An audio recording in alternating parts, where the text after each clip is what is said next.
Ek weet ons het as gevolg van die koerantberig wat in die koerant was, het 'n vrou my gekontak. Sy's 30 jaar terug in Bloemfontein verkoop vir seks as 'n seksslaaf. So. Sy het in die week skool toe gegaan en in naweke is sy verkoop.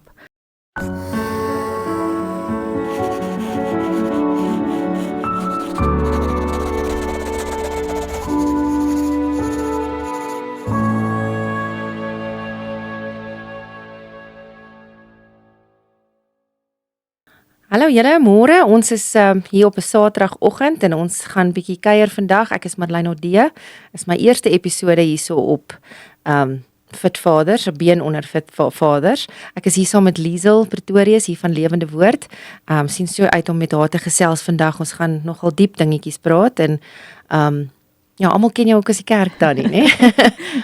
Ons gaan diep dingetjies praat en ons gaan hopelik baie ver strek hierdie podcast en baie mense bewus maak van goed wat reg net hier onder hulle neuse gebeur.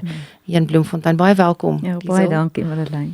Nou ons het so 'n bietjie lekker gesels al voor die tyd oor waar is jy betrokke en hoe is jy betrokke? Ek wil nou net by jou 'n bietjie hoor oor Redeeming Love en vertel ons eers 'n bietjie oor jouself. Okay. Ja, ek is by Lewende Woord en die bediening wat ek hardloop mee is Redeeming Love. Ek sê altyd ek steward dit en is 'n bediening wat uit die Here se hart uitgebore is, glo ek. En daar's so groot behoefte in Bloemfontein gewees en ek dink is baie wyeer as Bloemfontein vir vrouens wat uit human trafficking, uit mensehandel uitkom en prostitusie. So dis die vrouens en die kinders met wie ons werk of wat ons regtig net 'n hand wil bysit en hulle deur 'n healing pad stap. So dit is waar Redeeming Love vandaan kom. En dan julle skakel ook in by I21. Ja, ons het nou gepartner wil ek al sê met I21 vir die Freedom Walk. Dit is 'n campaign teen human trafficking. So dis Christine Kyn van Oorsee se company, so ons vat hande met hulle en ons gaan saam met hulle die Freedom Walk doen. Ja, ek sien uit vir dan en dit is die 19de Oktober, né? Dis die 19de Oktober. Ja, ons stap daar van die stadion af, daar by die waterfront. Die mense kan daar geregistreer of online registreer en dan stap ons vir 5 kilos in die middestad in en dan weer die hele walk is 5 kilos. So 2.5 in en 2.5 uit, ja. Nou Liesel, hoe het jy betrokke geraak? Wat is, want ek meen dit moet 'n passie wees van jou. Hierdie is dit, hoe het jy betrokke geraak by hierdie, hoe het jy geweet hierdie is jou bediening? Jo, ek dink dis 'n lang pad. Ek dink in 'n ou se eie lewe is daar 'n groot deel wat aanloop gee tot dit. En ek dink ja, nadat ek die Here my gevind het, na slegte goed in my lewe ook, dink ek het die Here my op 'n punt gebring. Ek het altyd 'n passie gehad vir kinders. Ek self kom uit 'n huis uit waar daar baie abuse was. So ek dink dit's waar ek gebore was. Ek het altyd gesê as ek klaar is met skool wil ek graag ander kinders help. So met die gevolg is na skool was ek polisie toe gewees. Ek het op die einde van die dag by kinderbeskerming gewerk. En ek dink dit is presies wat gebeur as ons self seer gekry het. Self dink ek die omstandighede verstaan, dan wil ons ander help. So ek was in die polisie gewees. In daai tyd het ek eintlik nie verstaan wat maak ek daar nie. En ek het toe uit die polisie, daarna was ek 'n huisvrou gewees vir lank. Ek dink die pad baie byster geraak, regtig in die wêreld geleef. En soos ek sê, toe die Here my gekry en ek is kerk toe en ek het by die kerk elke oggend as ek klaar geoefen het, dan gaan klop ek aan by die kerk en vra kan ek iets doen hierso. En hulle spot, hulle sê nee, hulle moes my op die einde van die dag aanstel by die kerk. So dit is hoe my journey dink ek heeltemal begin het. Nadat ek wil sê wedergeboorte verstaan het, gedoop is en die Heilige Gees begin werk het die goed in plek begin val. So ja, ek het by die kerk begin werk, ek het geleer by die kerk, ek het geleer by mense daar, en my passie was nog steeds mense gewees. As ek terugdink, as mense CV opstel en vra hulle altyd vir jou, waarvan hou jy? En ek het altyd gedink, maar daar's niks wat ek eintlik van hou nie, ek hou van mense. Maar daai was nie vir my, jy weet jy, hoe skryf ek op 'n CV, ek hou van mense, wat beteken dit? En die dag toe ek by die kerk begin werk het ek besef, dit is absoluut waaroor dit gaan. Ek is lief vir mense, ek hou daarvan om mense te help en ek wil graag met gebroke mense wil ek help om vir hulle 'n toekoms laat hulle 'n toekoms sien, staan dat daar hoop is in die lewe. En dit is waar redeeming love vandaan kom.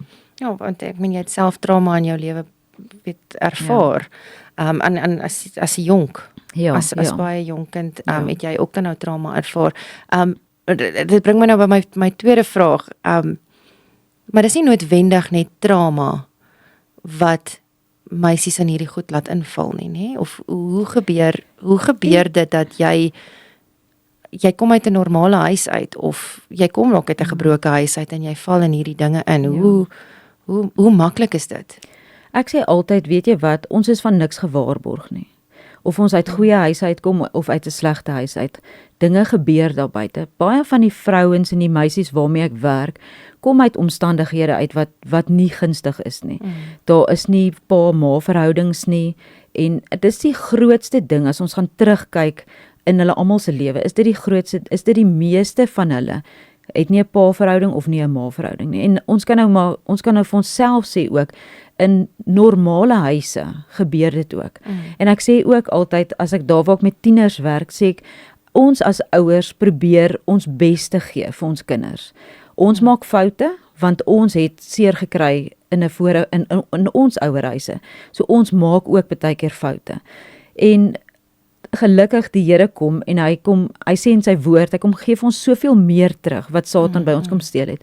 En ek sê altyd ook, as ons 'n passie het vir iets, moet ons gaan kyk, want wat gaan Satan kom steel? Hy gaan ons passie kom steel, dit waarvoor die Here of ons purpose kom steel, dit wat die Here ons voor geroep het, is dit wat Satan wil kom steel. As jy gaan kyk met elke vrou wat ons mee gewerk het, as ons uitkom by die purpose deel, is dit presies wat gesteel is in haar lewe. Hierdie vrouens kom uit slegte verhouding uit. Trauma beleef in hulle lewe. Trauma beleef in hulle lewe. En ek sê ook, trauma maak dat jy jouself wil beskerm. Jy tree op in 'n sekere manier, omdat jy jouself beskerm. En ons verstaan partykeer en die wêreld verstaan partykeer en daar buite, dat sekere mense optree as gevolg van trauma. Met elke vrou wat ek nog gewerk het, is daar ongelooflik baie trauma. Die goed waar hulle aan blootgestel is reeds ook trauma. Verstaan, ek sê as 'n vrou uit 'n huis uitkom waar daar trauma was. Baie van hierdie vroutjies waarmee ek werk, is verwerp as kinders. Verstaan, hulle wou in die eerste plek nie wou hulle maale nie gehad het nie. Hulle was dalk 'n buite-egtelike kind gewees. Daai verwerping ervaar hulle reeds in die baarmoeder. In die womb, as ek dit nou so kan sê. Ja, so dis 'n pad van trauma wat daar is en ons besef nie wat hierdie trauma veroorsaak in 'n kind se lewe nie. En nou word 'n kind ouer, hulle leer hulle self, ek wil sê skills aan om hulle self te beskerm. Ek jok in 'n sekere mate, verstaan, want ek wil myself beskerm. Ek wil myself beskerm. En dit is wat ons baie mense nie verstaan daar buite nie. Die manier hoe hulle optree is as gevolg van trauma. Ek wil myself beskerm het, ek moes myself groot gemaak het, ek moes na myself gekyk het en dit is wat gebeur. En die meeste van die vrouens wat ek sê uit prostitusie uitkom, verval, verstaan, daar's nie 'n ander uitweg nie. As ek aan my eie lewe dink, as daar moeilikheid was daar 'n vangnet vir my gewees. Daar was 'n ma en 'n pa gewees, al kom uit 'n slegte huis uit, of jy weet, uit trauma uit. Is daar iemand wat altyd gesê het, weet jy wat, ek vang jou. En baie van hierdie vrouens het absoluut niemand nie. Daar's regtig niemand nie. En dis waar Redeeming Love se hele hart vandaan kom. Ek het gesê, ek gaan uit op die strate in die aande, en ek sien hierdie vrouens, en my hart breek daarvoor. En ek wil hulle afhaal van die straat af, maar ek kan nie vir hulle finansiëel sorg om te sê, weet jy wat, kom van die straat af, ek het vir jou geld. Want dis hoekom hulle werk of ek het vir jou. Dis presies dit. En dit is waar Redeeming Love kom. Ek het die geleentheid gesien en ek het altyd gesê, ek wil graag vir daai vrou 'n opsie gee. Ek sê altyd ons het keuses in die lewe, maar ek wil hê daar moet 'n opsie wees. Ek kan vir jou sê, jy kan op die straat bly, of hier is 'n opsie vir jou om gesond te word en 'n nuwe lewe aan te pak. En dit is die groot ding agter Redeeming Love se hart. Ja, en soos wat ons nou oor gepraat het ook, dis so maklik om weer terug te val en weer in so iets in, hè, want jy kry geld of jou lewe is dalk in gevaar. Jy kan nie uit dit uitkom nie want hulle het 'n houvas op jou of jy het dalk 'n kind wat jy moet grootmaak en daai kind moet ook op die einde van die dag eet, verstaan? So dit is, ek dink as jy trauma, jy moet nou my sê as ek nou verkeerd is, maar ek dink as jy dalk seksuele trauma gehad het toe jy klein was, het jy geen confidence vorentoe nie, nê?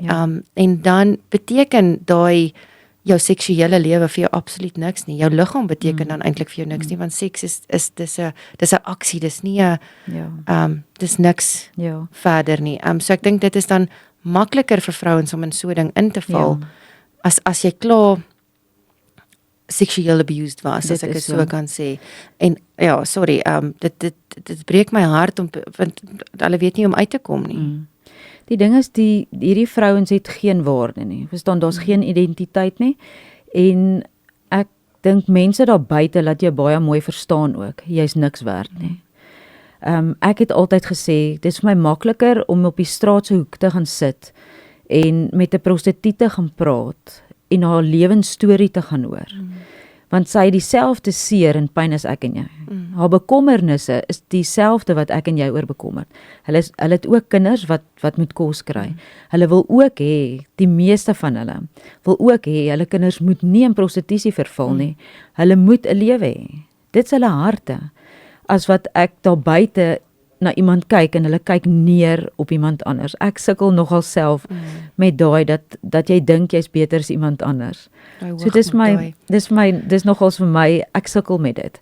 Maar al daai vrouens is minderwaardig. As ek dink aan die meisies met wie ek gewerk het, 'n prostituut kan ook nie, ek wil sê, 'n verkrachtingssaak maak nie. Wat baie gebeur. Die meisies word baie keer verkragt. Hulle maak 'n verkrachtingssaak, maar dan word ook vir hulle gesê dat jy is 'n hoer. So hoere kan nie sake maak nie. Dan hoe kan jy, dit is presies dit. Hulle praat van dis jou professie, so jy kan nie.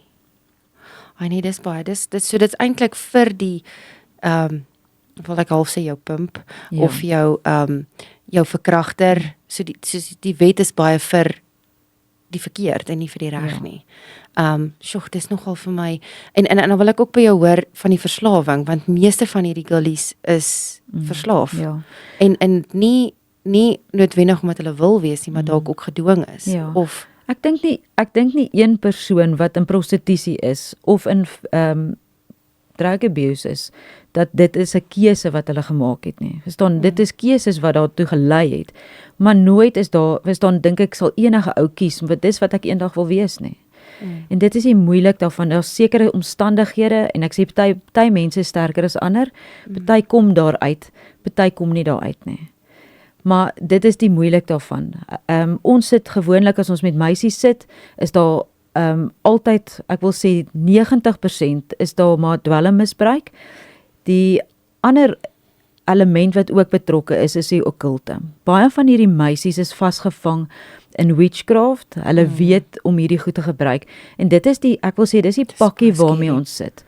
En as ek dink ook aan die human trafficking deel, baie van die meisies wat ek mee werk, het nooit sake gemaak nie. En nou in Bloemfontein, as ons gaan kyk die statistieke, daar kom nie sake in nie. Want in die eerste plek is ons meisies te bang om sake te maak, want hulle voel hulle word nie beskerm nie. So daar word nie sake aangemeld wat deurgevoer word, dat ons ek wil sê hierdie mense kan vaskry, wat met hierdie meisies, wat hulle uithuur nie. Ek was die week in 'n hofsaak gewees, van een van die meisietjies wat ek gehelp het, wat 'n man haar toegesluit het in Bloemfontein, en haar uitgehuur het vir prostitusie. Hoe ons haar gekry het, is ons het haar uitgeboek vir die aand. Genade. En ons het haar so uitgekry op die eind van die dag. Ek was in 'n hofsaak gewees die week, waar hy in 'n ander verkrachtingssaak betrokke is, ook met 'n jong meisie. Dit is die sleg daarvan. Ek weet hierdie meisie wat ons uitgehaal het nooit 'n saak gemaak nie. As gevolg van, verstaan, ek word nie beskerm nie, ek is bang, Daar's so klomp elemente rondom dit. So die meisies maak nie sake nie. En dit is baie keer van die meisies kom ek in aanraking mee. As mense vir my vra altyd hoe kry ek hierdie meisies, dan sê ek weet nie. Dis regtig, ek glo omdat redeeming love uit die Here se hand uit is, sit die Here mense op ons pad wat ons 'n pad mee kan stap. As ek dink nou, ek praat sommer van die meisie wat ons uitgehaal het. As ek dink aan die aand toe ons haar uitgehaal het. As sy in die slaap raak, het sy haar vinger gesuig. Sy was na 20 gewees. Sy het haar vinger in haar mond gesit en haarself gesoothe as sy aan die slaap geraak het. Dit is hoe ons haar gekry het. Ons het 'n pad met haar gestap. Eintlik amazing ook. Ek het met iemand in kontak gekom en hy het vir my gevra, wat gaan ons met die meisie maak? En ek moet nou vir jou sê, op daai stadium het ons nie die safe house gehad nie. So ons het haar letterlik op 'n afstand probeer net veilig hou. En sy is toe rehabilitasiesentrum toe, sy het haar hele tyd uitgedien daarso, gesond teruggekom. Sy, ja, 'n totale ander persoon, as jy die eerste dag se foto sien, en jy sien haar nou. Dis twee verskillende mense. Twee verskillende mense. Dit gaan nie, so goed met haar vandag. Sy het uit rehabilitasie uitgekom, ons het haar gehelp om 'n woonstelletjie te kry, ons het haar gehelp meubileer in die woonstel en nou 'n werk vir haar gekry. Maar nou moet ek vir jou ook sê, die moeilik van dit is, daai meisie sukkel om in die aande alleen te wees. En dis die sleg van dit. So ek wil sê, ons volgende been sal wees om 'n plek in Bloemfontein te kry waar hulle werk buite, maar hulle het nog community, waar hulle toe kan terugkom in die aande en waar hulle nog, ek wil sê, 'n gesinsopset het om te kan deel. En as hulle gesond is van daar af om dan uit te beweeg. Ek dink aan 'n ander meisietjie ook wat ons gehelp het en dit was presies dieselfde met haar. Sy het 'n goeie werk gehad. Mense sal haar ken in Bloemfontein. Goeie werk gehad. Ek het haar na die Here toe gelei en 2 weke nadat ek haar na die Here toe gelei het, toe sê sy vir my, sy gaan terug na die gangs toe in Johannesburg. Dis waar sy vandaan kom. Beautiful kind. En sy's terug soontoe en ek moet nou vir jou sê, my hart was baie seer gewees. Ja, ek wil jou nou net vra, hoe dit vir jou gevoel toe jy het nou net hierdie kind gehelp en na die Here toe gelei en nou sê sy vir jou nee, no thank you. Ja. Weet jy wat, dit is deel van die realiteit. Dit gebeur. Maar elkeen van daai kinders voel soos my kind. Elkeen, ek weet nie, ek sê die Here het vir my 'n spesiale liefde gegee vir hulle, want as jy hoor die goed wat gebeur, verstaan, wat hulle terugval, wat die pad wat jy met hulle stap, wat regtig 'n moeilike pad, dit is nie maklik nie. Dit is 'n journey. Dit is 'n journey, en daar is nie ouers nie, so jy staan in as ouers soveel keer, en hulle maak 100% op jou staat. Ek sê altyd vir hulle, ek is nie die Here nie. Hulle moet die Here leer ken en hom begin vertrou. Jy sy wissel. Dis net al wat ek is. Ja, en sy is terug na die strate toe. Ek moet nou vir jou sê, die Here het vir my vrede in my hart gegee toe sy weg is. En dit was 'n maand so wat sy weg was, het ek begin bekommerd raak. Iets was nie vir my lekker nie. En ek het op haar Facebook gaan kyk, jy weet, hoe gaan dit? Ek het in daai tyd met haar ouers het ek al kontak gehad en toe vir hulle gekontak en gevra, het hulle iets gehoor? Hulle het in daai tyd toe nog niks gehoor nie. Sure. In daai selfde week, toe kontak die ouers my en sy kontak my toe van iemand anders se foon af. En sy sê vir my, Liesel, ek wil hulp hê, ek wil rehab toe gaan. Sure.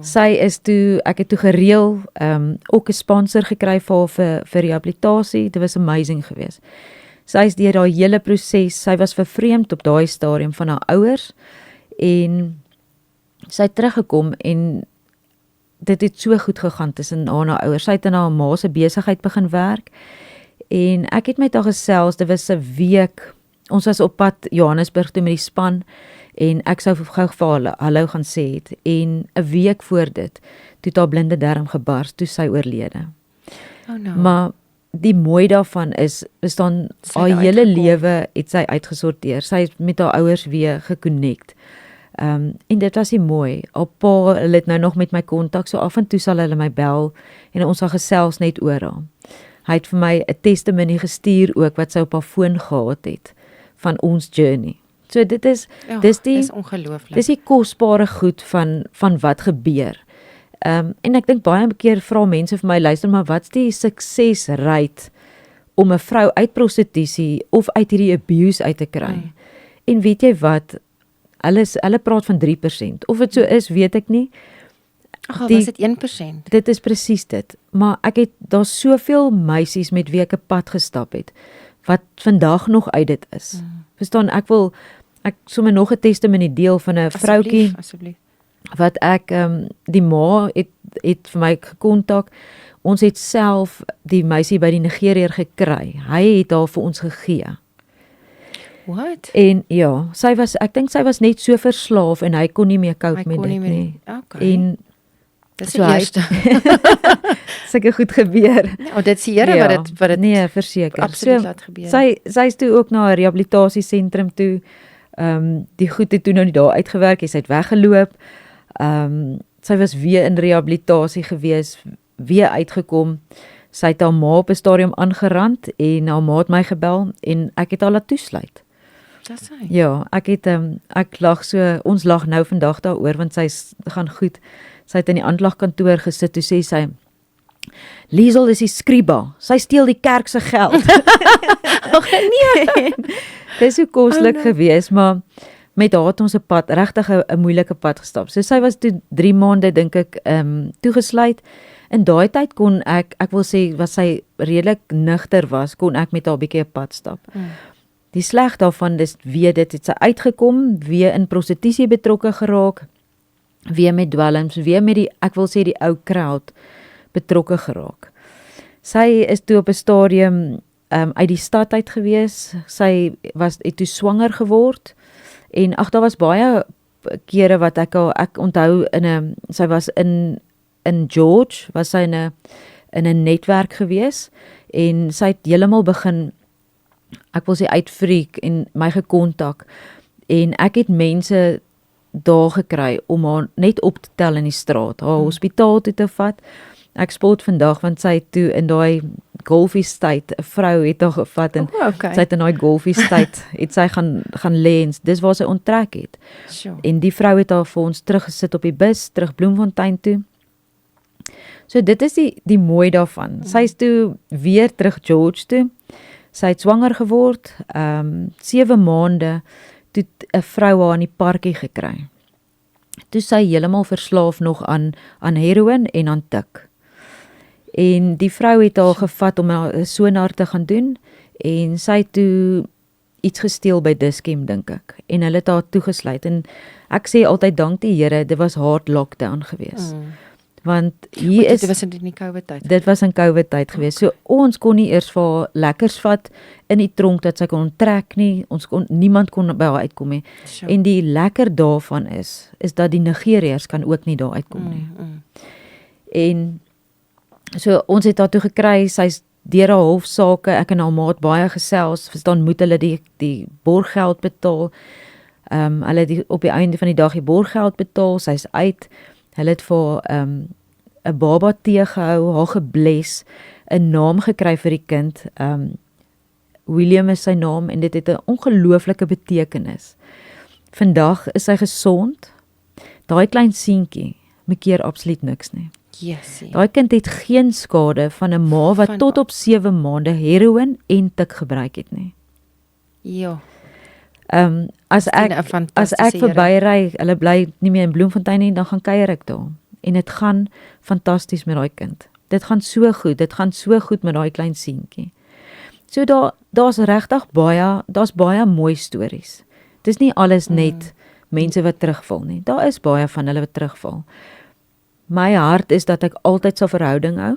Dit is om verhouding te bou met hulle en om te weet dat hulle weet, ek is daar, al het jy geval, is ons daar.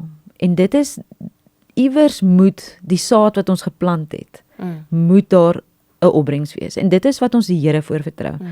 Ons het 'n amazing gebedsspan, wat elke week saam bid.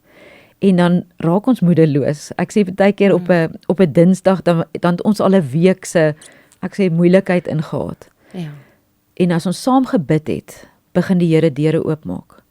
Gisteraand net, toe sit ek net so met ek sit sulke klein snippets op die groep en sê bid net saam. En gisteraand het 2 van die mense met wie ek gewerk, wat ek mee werk, het gesê hulle sal rehab toe gaan. Great. Ja, so en dis soos ons sê, daar's altyd 'n komponent van rehabilitasie. Die sleg is ons het nie fasiliteite in Bloemfontein nie. Ons het nie hulp nie. Dis wat ek nou vir jou ook wou vra, want jy het toe nou die Safe House begin. Ja. En die dis ek meen obviously daar niemand weet wat is die location van dit nie.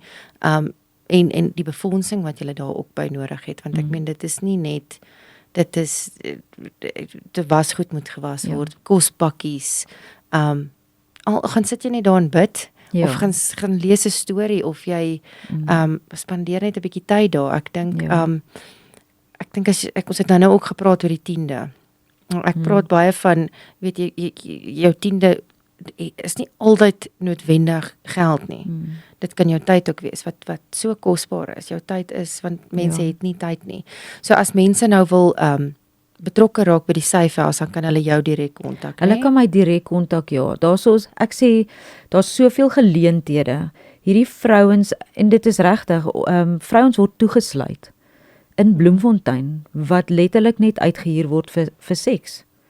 Hulle word net oopgemaak as daar betaling is daarvoor. Dit klink soos 'n Hollywood movie. Ek moet vir jou regtig sê, dit klink of al hierdie goed, mens hoor van hierdie goed oor see. En dit is eintlik net hier reg onder ons neuse. Dit is, ja. Dis hier onder ons neuse en ek dink die probleem deesdae, ekskuus Liesel, ek het jou nou nie rede geval, maar die probleem deesdae met ons mense, society, is ons wil nie betrokke raak nie. So. Mense kyk weg. Ek sê altyd die vrou op die straat, verstaan, ken ons haar storie. Maar dit is so, ons het net dis nie 'n keuse nie. Ja, ons het net so gewoond geraak op die kinders wat op die straat slaap. Ons het net so gewoond geraak aan prostituie op die straat. Ons het gewoond geraak aan die tannie wat bedel op die straat en dis vir ons maklik om weg te kyk. En ek dink mense raak om nou in die kulte aspekte kyk, jy weet ek dink mense raak bang vir so iets. Ek wil nie daar betrokke raak nie want ek's bang ek word ook ingetrek dan of so iets en ek dink maar dis al 'n lang tyd 'n probleem in Bloemfontein is hierdie kulte. Ja. Ek weet toe ek nou nog jonk was, nog op skool was, het ons altyd gehoor van Naval Hill. Naval Hill is waar al die kulte weet by mekaar kom en al hierdie dinge en die witchery en al daai maar dan het jy nou al weer gewoond geraak daaraan, vergeet daarvan. Ja. Kan jy vir ons bietjie meer vertel oor die kulte van weet jy wat, ons werk nou met Oksano saam, Johan van Oksano help ons met die okkulte, so as daar berading is en dan verwys ons dit weer soontoe. Dit is, mens kan nie letterlik nie alles doen nie. Dis 'n groot behoefte is mense wat 'n pad voluit stap met mense. So daai verwys ons weer na Johan hulle toe. Hy stap weer pad met hulle, hy het weer mense wat met hulle pad stap. Maar die ding is, ons het nie nodig om bang te wees, vir Satan nie. Ons het net nodig, sit ons en ek praat met een van die meisies, en ek sê vir haar, weet jy wat, Satan kan niks create nie. Hy kan steel. Alles wat hy doen, en die sleg is van hulle ken nie die waarheid nie. So baie keer wil hulle hierdie power hê van, ek wil sê van dalk een of ander vroulike god. Verstaan, alles wat hulle nie nodig het nie. Verstaan, wat die Here vir hulle gee. Ek sê vir een van die meisietjies, die skills wat jy het, die ability, die gawes wat jy het, kom van die Here af. Dit kom nie van een of ander goddess of een of ander iets af nie. Dis gawes wat die Here jou gegee het. En dis die verwronge beeld. Dis 'n leuen. Dis 'n leuen en ek dink met enige okkulte of 'n ding wat nie werk nie, die wêreld is so maklik om te sê kom. Verstaan, kom ek wys jou of kom ek aanvaar jou. As jy aanvaar. Die ding is, as jy met elkeen van hulle 'n pad stap, sal jy besef, weet jy wat, ek soek net aanvaarding. En dit is, verstaan, daar moet die kerk, wil ek sê, opstaan. Daar moet die kerk sê en sê, weet jy wat, kom. Maar baie keer dink ek, as ons so, ek wil nie sê hoogheilig is nie, skrik ons mense af. Verstaan, om daar te gaan sit langs 'n vrou op die straat en haar storie te hoor, connecte ou se hart. Dis wat Jesus gedoen het. Dit is wat hy gedoen het. En daar connect ons, verstaan, en ons gee 'n geleentheid om jou storie te vertel. Want ek dink, verstaan, van daai vrouens se stories is nog nooit gehoor nie.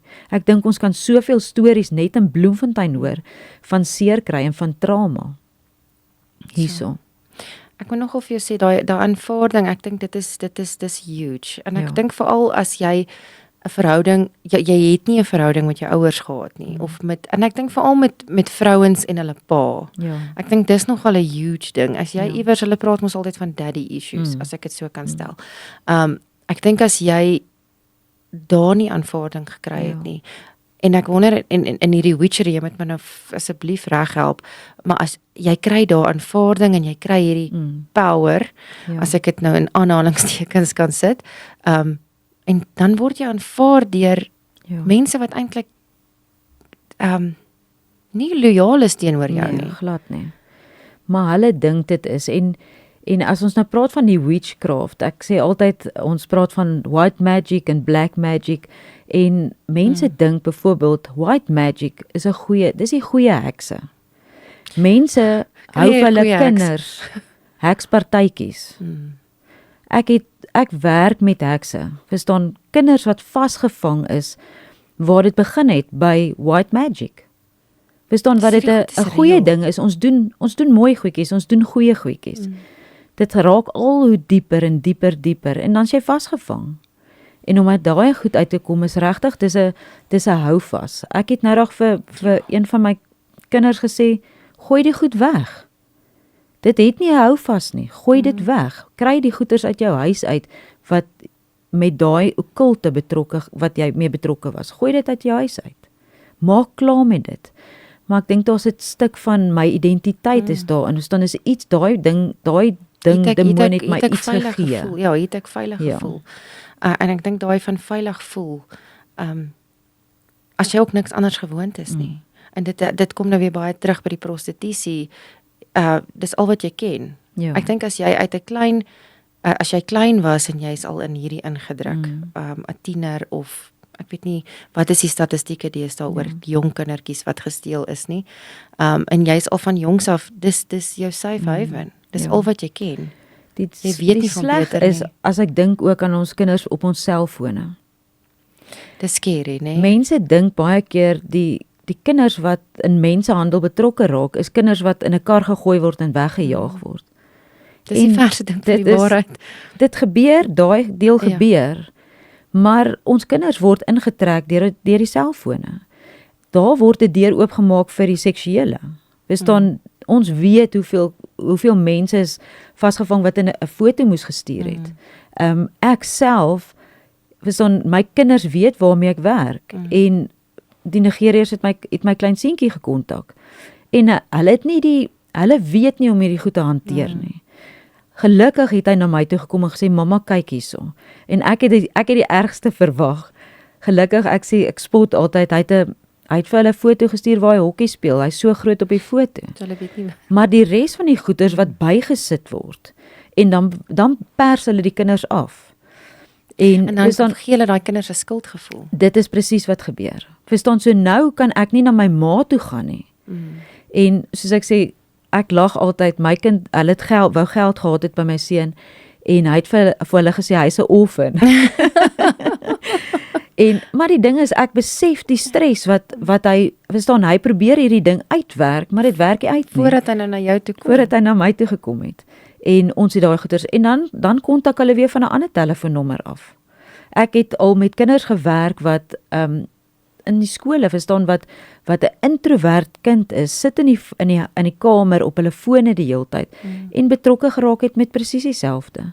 Verstaan, wat aanvaarding gekry het en hulle is blootgestel aan die goed. En dit is ook 'n groot deel van die Groot mensenhandel in Bloemfontein.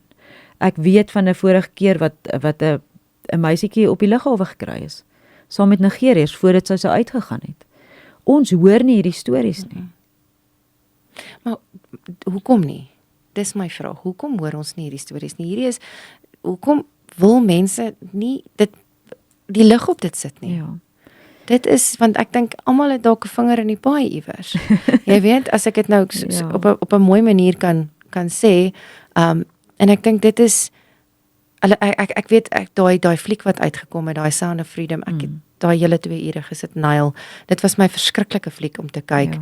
Maar dis 'n mooi fliek. Mm. Soos wat jy laas vir my gesê, dis 'n Ja. mooi fliek. Dit raak baie aan die realiteite. Ja. Maar dis nie naaste by so gruesome soos wat dit eintlik kan raak Dis nie, né? verseker so. En dat daai kindertjies daardeur moet gaan. Ja. Dis vir my, eina, dis vir my nogal 'n eina. Ja, die goed gebeur langs ons in ons gemeenskap. Nie onder ons neuse. Ek weet van gastehuise in Bloemfontein wat gebruik word vir mensenhandel. Verstaan vir prostitusie. Dit word gebruik vir dit in Bloemfontein. En jy as 'n gesinnetjie by die huis sit, is jy lewe in jou eie klein bubbeltjie, want ons raak nie nou betrokke nie. Ja. So, ek wil jou nou vra om vir ons half 'n scenario te skets, want ek wil graag as iemand nou na hierdie podcast luister en hulle is in so 'n situasie, wat moet ek doen? Wat moet ek doen? Is dit oukei om polisie toe te gaan? Is dit oukei om jy weet, as jy nou sê nou maar as daai mense wat nou toegesluit is, wat jy nou van praat, hoe escape hulle dit? Hoe ek moet sê dit is moeilik en die persoon wat wil gaan aanmeld weet ook dat baie van hierdie goed kom nie by die regte plekke uit nie. Mense kan my direk kontak as daar hulp is op ene van 'n stadium. Ek weet ons het as gevolg van die koerantberig wat in die koerant was, het 'n vrou my gekontak. Sy's 30 jaar terug in Bloemfontein verkoop vir seks as 'n seksslaaf. so. Sy het in die week skool toe gegaan en in naweke is sy verkoop. Nou die 30 sleg is van jaar. dit. Die sleg is van dit. Mense daar buite vra, maar jy het 'n keuse gehad. Jy het nie. Jy het dit veroorsaak of jy het betrokke geraak. Ons gemeenskap, wil ek sê, is baie keer so maklik om 'n vinger te wys. Maar ons het nie die pad gestap nie. En ek sê altyd, as jy nie in my skoene gestap het nie, moet jy nie kommentaar lewer nie. Want jy ken nie die seer nie, jy ken nie die pyn nie, jy weet nie wat gebeur het nie. Ons hoor maar snippets van goed wat gebeur in 'n ou se lewe en ons is baie maklik om die vinger te wys na ander mense. So die vrouens is bang om sake te maak, dit weet ek. Daar gebeur baie tussen waar hulle die aanmelding maak en dan die saak, jy weet, voorkom of enigiets, daar's baie goed wat gebeur. Vrouens moet dit aanmeld en die ding is, dis waar die safe house inkom, is om hulle te kan beskerm. In daai proses wat hulle die saak gemaak het, sal die mense ons kontak, ons vat hulle na die safe house toe, ons hou hulle veilig, en daar is mense wat hulle, dan hof gereed maak, wil ek sê, want dit is die ander ding, is hulle wil nie in die hof getuig nie. So ek wil net hierdie ding klaar kry, ek wil dit nie weer oor hê nie. Ek wil niks meer daarmee te doen hê nie. Ek's nou uit, ek wil los my nou. En ek het 'n meisietjie wat ek ook mee gewerk het, wat sê, weet jy wat, sy het in 'n situasie gebly, want sy het geweet die dag as sy gaan, is daar 'n ander meisie. So sy het nog langer gebly, as wat sy besef het, sy moet hier uitkom. Ja. Want sy het geweet, daar's nog 'n meisie wat gaan inkom. En dit is die sleg van die goeders, daar's min beskerming gewees vir die vrouens in Bloemfontein. Maar die ding is, die vrouens moet dit aanmeld. Dit is so belangrik, want ons gaan nie hierdie ding, ons gaan dit nooit wen nie, maar ons gaan nie dit minder kan maak as mense dit nie aanmeld nie. Die Here, ek moet sê, ek raak kwaad vir baie van die situasies, en ek weet, die Here het my uit die polisie uitgehaal, en vir my 'n hart gegee om met hierdie vrouens te werk. En baie keer moet ek my bietjie weer terugbring pad toe en sê, dit is waarvoor die Here jou geroep het, om saam met hierdie vrouens 'n healing pad te stap. Nou, ek dink jy moet baie keer iemand te lyf gaan regtig. Ek dink jy sal, as jy gekonfronteer word met 'n of wat hierdie wat jy weet hierdie mooi meisie iets aan gedoen het. Ek dink ek sal ook iemand wil te lyf gaan as ek. Ja. Maar dan moet jy jouself rustig kry en dit is waar die Here inkom. Ja, en ek moet sê, dis nie net die Nigeriërs Ja, in Bloemfontein nie. Nee, dit is, ons dink altyd dis die Nigeriërs. Dis maar almal, daar's klomp ander mense betrokke ook maar aan dit, ja. Sure, Ja, en dit is nie sleg, dit is 'n netwerk wat saamwerk. En dis nie net dis nie net in die middestad nie. Nee. Dis oral, dit kan in van die beste woonbuurte gebeur. Dis ongelukkig is dit so. So en ons het nou ook gepraat van as jy nou uit so 'n huis uitkom. Maar partykeer is dit nie. Partykeer kom jy uit 'n wonderlike huis uit en jy het net met die verkeerde persoon iets te doen gehad en dan val jy in dit in. En hoe meer jy daar wil uitkom, hoe dieper gaan jy actually in dit. Ja. Want jy weet nie wat se regte kanale om te volg nie. Ek dink die groot ding is as ek uit 'n goeie huis uitkom, is die shame op die mense om my. Of dit is die idee en ons vrouens kan maskers opsit. Dit is die groot ding. Staan soveel vrouens loop met hierdie goed vir jare. Ek het net weer 2 weke terug gesit met een van die meisies wat 'n tiener was by my, by die tieners, staan wat nou na al die jare weer by my kom sit het en vir my vertel het, maar al die vriendinne was almal verkrag of gemolesteer, die wat sy mee te doen kry. En die sleg is altyd vir my van sulke goed is daar as daar nie 'n ouer, 'n ma of 'n pa was wat opgestaan het in daai situasie nie. Dis altyd ek dink daai verwerping wat sê 'n ma of 'n pa sê maar ek glo jou nie.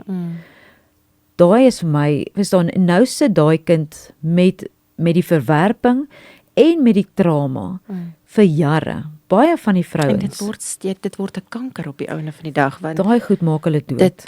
Dit breek heeltemal jou self-confidence af. En ek dink baie keer is dit nie eers dat die ouer jou nie glo nie of jou ma jou nie glo nie. Ek dink dit is dalk jy kom uit hierdie fantastiese huis uit. Ek wil nie hulle naam sleg maak nie. Want as ek dit nou sê, dan moet dit nou 'n groot saak word. En gaan hulle dit vir my doen? Gaan hulle dit nie vir my doen? En dis eintlik scary om te besef dat jou ma of jou pa jou nie, jy weet nie of jou ma of jou pa jou nou gaan help nie. Ja. Dis baie scary. Ek dink dit is so belangrik dat ons as ouers verhouding het met ons kinders, dat ons weet wat in hulle lewe aangaan. Dit is so belangrik. Ek sê my seentjie is jonk en ek sê altyd eendag sal hy verstaan hoekom ek dalk so kwaai was. Dis dan omdat ek vir hom gesê het, wees versigtig, my meisiekind was maklik geweest. Sy het geglo wat ma gesê het. Seentjie wil nog bietjie boundaries push. Maar om hulle te beskerm, want ek weet wat in Bloemfontein aangaan. En dis nie om ouers bang te maak nie. Dis regtig nie om ouers bang te maak nie. Maar net om hulle aware te maak. Ons moet aware wees van hierdie goed. Vrouens loop baie keer, ek wil sê in die mall. En as ons nie, ek wil sê wakker is om die tekens te sien van hoe lyk iemand wat aangehou word. Staan hoe lyk iemand wat nie in die regte situasie is nie. Ja, jy dink hulle is toegesluit by die huis. Dis nie noodwendig die situasie nie, want van daai meisies word gebruik nou weer om ander meisies te lok in die mall. So. En ek meen vir 'n finansiële inkomste. En dit is my so scary. Sure.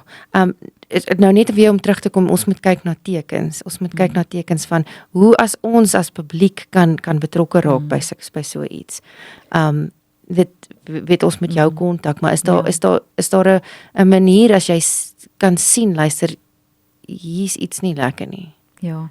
Weet jy wat die ding, ons is nou saam met A21 het hulle 'n mooi kampanje gestig van Can You See Me? En dis presies waaroor dit gaan, is om wakker te wees om die tekens raak te sien. As iemand ongemaklik is in 'n situasie, daar sal altyd iemand naby hulle wees. Hulle sal ongemaklik optree. Hulle sal, jy weet, net sekere plekke mag gaan. As jy verstaan sien iemand is ongemaklik in 'n situasie, reik uit na daai persoon toe. Ek weet, soos ons gesê het, mense wil nie betrokke raak in dit nie. Ek weet vrouens wat ek mee gewerk het, hulle was wat ek wil sê amper hulle was in beheer al gewees. So hulle kon uitgegaan het want straat toe en hulle kan winkel toe gaan en hulle kan terugkom. Daar is sulke situasies, maar daar is situasies wat vrouens dopgehou word die heeltyd. Verstaan? So jy sal sien iemand is ongemaklik. Hulle mag nie, hulle het nie gewoonlik hulle eie geld of hulle eie goed, hulle het nie hulle eie besittings by hulle nie. Hulle is alleen en hulle word dopgehou die heeltyd. En heeltemal afgesonder van hulle families en vriende. Dit gebeur, ja. Ja, ek probeer nou dink, weet, hoe obviously mens kan jou dalk nou dadelik kontak as jy nou sê nou maar op iemand afgekom het wat nou wel nie noodwendig polisie toe gaan nie. Ek wil nie die polisie sleg maak nie, moenie my verkeerd verstaan nie, maar soos ek nou wat heeltemal nie weet van hierdie goed nie. Ek is ook skrikkerig om polisie toe te gaan. Ja. So is dit dan kan die mens jou dalk in die kerk dadelik kontak. Hulle kan my direk kontak. Ek werk saam met sekere, ek wil sê afdelings in die polisie. So ek wil vir jou sê daar is mense wat jy saam mee kan werk. Dit is so, ons korrupsie is oral. Dit is nie, ek wil sê nie, dis nie net 'n sekere plek of almal in die plek nie. So die amazing daarvan is, ons vertrou regtig die Here om vir ons die regte mense te gee. Ja. En ek moet nou vir jou sê, dit is presies wat die Here doen. Sit die regte mense op die regte tyd vir ons in plek. Soos ek gesê het, nou ons sukkel in Bloemfontein, ons het glad nie 'n rehabilitasiesentrum wat mense na toe kan gaan, wat 'n staatsinstansie is nie. Ons het nie daai hulp nie. Dit is 'n groot probleem, omdat dit so deel is van die prostitusie en van die human trafficking. Sit ons met, ek wil sê, drughuise in Bloemfontein, dwelmhuise in ons stad. Ek het verhouding met daai mense, ek weet daar's mense wat wil uitkom, wat regtig hulp wil hê. 'n Situasie is, ek het die ambulans gebel nadag vir iemand wat se organe is besig is om in te gee. En die ambulans het tot nou toe nog nie uitgekom nie. Ons het ongelukkig nie plekke wat onttrekking doen nie. En dis waar die publiek moet betrokke raak. Ja. Iemand het eendag vir my gesê, as jy geen suksesvolle vrou het emosies nie. Maar vir my is my emosie vir my superpower, as ek dit so kan stel. So raak emosioneel betrokke en ek wil aanmoedig aan die publiek, asseblief raak betrokke. As jy iewers sien iets is nie pleis nie, kontak vir Liesel. Bringe ons moet hierdie ding, soos jy sê, ons gaan dit nie kan stop nie, maar ons moet dit probeer minder maak. Ons moet dit regtig, ons vrouens moet saam staan en ons moet regtig mekaar help in hierdie situasie. Daar's nie, as daar nie veel is wat jy kan doen nie, meld dit ten minste net aan. Ja, nee, verseker. Ek lag sommer nou, ek dink, my pastoor het altyd vir my gesê, jy kan nie die wêreld red nie. En ek het dit nou 'n paar keer gehoor. En dan dink ek net so, weet jy wat, dit is wat Jesus se hart is, dat almal gered sal word. So, ek weet ons gaan nie. Hoekom kan ek nie die wêreld red nie? Ek weet ons gaan nie die wêreld red nie. Ek weet dit. Maar weet jy wat, daar waar die Here jou sit, hê invloed daar. Ek sit en dink vanoggend net toe ek opstaan, sê ek, Here, gebruik my vanoggend waar U my nodig het. Waar ek 'n invloed uitoefen vir U glorie. Vir sy koninkryk. Vir sy koninkryk, dat ons 'n inspraak kan hê. Ons het, die Here het dit vir ons gegee. En ek bid so baie dat die Here vir ons onderskeiding sal gee, dat ons sal weet. En dis net so, as jy verby iemand loop, jy weet dadelik, iets is nie reg hier nie, en dit dadelik aanmeld. Ek het sommer 'n vroutjie wat ek ook mee op pad stap, 'n meisie, 'n jong meisie het voor my kom sit eendag en ek het altyd gesê, my meisiekind kan enige plek gaan swat, behalwe in die Kaap. En daar kom 'n meisie by my eendag aan, en sy stap in en sy sê, sy wil net die vibe kom check hierso by die kerk. Okay. Dit was koslik geweest, afgeskeerde hare. En ek sien iets is nie lekker nie. En ek sê vir haar, kom sit by my, en ek maak vir ons koffie, en sy begin haar hart deel, oor wat met haar gebeur het in die Kaap. En voor my sit 'n kind, wat so oud is soos my kind. En die Here kom wys net vir my, bestaan my kind se beskerming. En na die tyd sit ek met haar en gesels en ek sê, weet jy wat is sleg? Dat jy nie beskerm is nie. En baie keer het ons vra ook oor dit. Verstaan, hoekom was die Here nie in daai situasie nie. En ons bly in 'n gebroke wêreld. Maar die Here is verseker daar. Die Here het hierdie hele bediening op die been gebring. Elke ding wat gebeur het. Elke meisie wat na jou toe Elke gekom meisie het. wat na my toe gekom het. Ons het die safe houses gekry.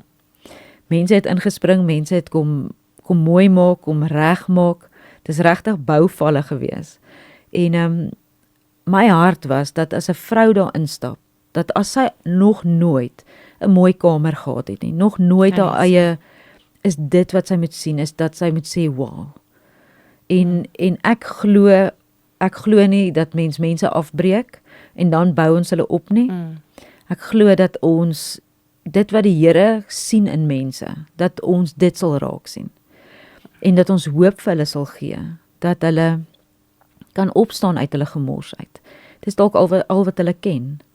Ek sê so baie keer vir die meisies, moenie jou hele storie gaan vertel vir mense nie. Mense verstaan dit nie. Jy dink jou normaal wat jy uitkom is normaal. Dit is nie normaal nie. Ek luister na die stories en ek gee raad, maar dit is nie normaal nie. Moenie jou hele storie vir mense die eerste slag vertel nie. Kom ons stap die pad. Dis dan dat jy gesond word, dat jy sien wat die Here se plan is met jou lewe. En dis baie keer so moeilik vir hulle is om te sien dat iemand glo dat daar hoop is daar buite en dat die Here 'n plan het met hulle lewe. Want daar's beskerming. Daar is 'n veilige plek. En die ding is net dis waar die vraag vandaan kom, maar waar was die Here al die tyd gewees? Hier het jy 'n keuse. Die Here stap saam met jou die pad en so ek moet sê daar's soveel mooi getuienisse. Ek kry soveel boodskappe, mense wat net hulle kinders en wat weer herenig is. Verstaan, net 'n boodskap stuur en vir my sê dit gaan goed met hulle. Vrouens wat kursusse gaan begin doen het, wat hulle self begin opwerk het in die lewe. En dit is, ek sê elke oggend sal ek opstaan en ek sal dit weer doen. Al het ek gisterand gaan slaap en mense vra baie keer hoe hanteer ek dit goed? Hierdie is nie my fight nie. Hierdie is die Here se fight. Jy is sy wessel. Dit is presies dit. En elke keer dan sê ek, Here, ek gee hierdie persoon vir u. En ons stap saam hierdie pad. Maar ek dink dit is my behoud, is dat my passie is om hierdie mense te help en om te sien dat daar hoop is en dat daar toekoms is. Want ek weet wat die Here vir my gedoen het. Ek kom self uit slegte goed uit.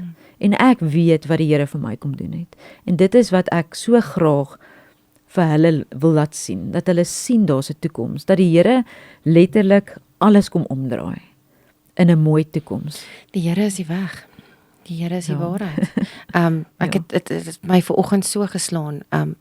Nou voordat ons nou hier by die podcast aangekom het is die Here is die weg en die waarheid van die lewe. Hou op hierdie leuen glo. Hou op hierdie mense glo wat vir jou sê jy's nie goed genoeg nie. Ja. Dis al wat jy nou gaan hê en dit is die beste wat jy ooit sal wees is hierdie hoer of hierdie druggie of hierdie dit. Hou op daai leuen glo. Ja. Glo in die waarheid en die waarheid is Jesus. Ja. Ek sê altyd vir hulle, there's only one way and it's Jesus. Dit is wat dit is.